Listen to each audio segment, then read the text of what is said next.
ô anh bị ô vậy sẽ làm mà chơi không pha chắc bà bỏ đó á nhóm lang chạ mình tha chạ này mấy con đại hiệp trong cái áo ở nhóm đẹp nhóm ở đằng thang nhóm pe ấy giấy mến á tả lời đi một đằng được cái này lấy dân thứ ca hai món á hay ta mà ca thiệt ấy da anh lì ô mày ôi pí bay buồn phèm ôi chặt sẹt khao ôi nè ở cái này nè cái khla đôi nhom là biết tha pe để cái tinh ấy áo á sờ bái chân phật cứ ở vẽ ăn bọc sinh ngày chọn đằng thang được nông nâng ấy kì sai phi thật rồi sai bóng sai ý còn ná sai phi không chặt lắm mà chưa không pha chắc á lôi không ngô đó nè làm không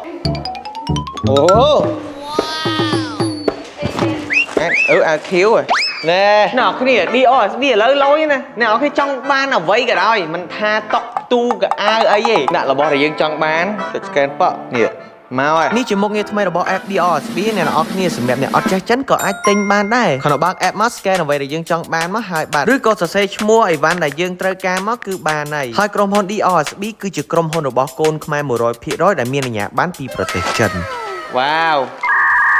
ដឹងអីគេហ្នឹង Wow ខោទឹកពេលធំឆាអូខោទឹកពេលធំឆាទៀត Wow ខ្ញុំមានអារម្មណ៍ថារំភើបមានដៃគូគាត់គិតគូឲ្យតែអាចឆ្កែប៉ុណ្ណឹងនឹងប្រាប់វិញឆ្លាស់ខ្លួនហ្នឹងអូមែនលីអូបងប្អូនអរគ្នាគឺក្រវ៉ាត់កលុយមែនតើឡើងឡងអ្វីដែលសំខាន់គឺខ្ញុំអត់ចេះចងខ្សែក្រវ៉ាត់កទេខ្សែក្រវ៉ាត់កហ្នឹងអូនឲ្យបងទិញមកពាក់នៅចកាលុយតែពេលយើងរំទៅវាចេះអូអានេះខោอ่ะកែមកនេះបាក់ពុបជីមេងសុត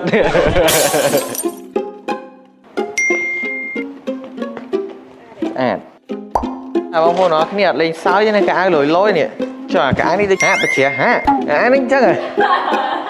អានេះអញ្ចឹងហ៎អាលេវខាងក្រោយហ៎ចុងមកខាងក្រោយអូខេដល់គ្នាឥឡូវកៅអៅយើងមានប៉ុណ្ណឹងចាំមើលខ្ញុំទៅស្លៀកពាក់នៅលើឆាកទាំងអស់គ្នាច្រឡំចាំមើល style នៅលើឆាកទាំងអស់គ្នា